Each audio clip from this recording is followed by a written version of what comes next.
திவ்யா வந்து வீட்டிலேருந்து வந்ததுலேருந்து என்ன பண்ணுச்சு? ஃபுல்லாக சாண்ட்ரா முந்தானி பிடிச்சி சுற்றிட்டு இருந்தது, சரியா? அப்புறம் பிரஜன் சுற்றிட்டு இருந்தது. அப்புறம் எல்லாத்துக்கும் சண்டை போட வேண்டியது. அதான் கரெக்டாக சொன்னான் அவன். மூக்கு தூக்கிட்டு வந்து சண்டை போடுறது, நீ என்ன அப்படின்னு பேசுறது, என்ன இது? அப்படி பேசுனா நீ பெரிய இதுவா? நீ என்ன அர்ச்சனாவா?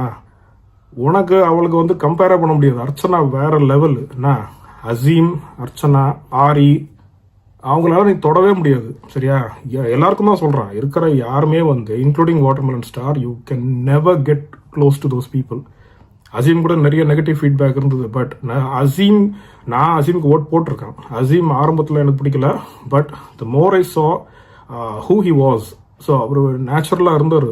ஸோ அந்த உண்மையான ஒரு நேச்சருக்காக, அந்த நேர்மையான ஒரு பர்சனுக்காக தான். Again, nobody is perfect, but this guy was 90 to 95% perfect in what he said, what he did.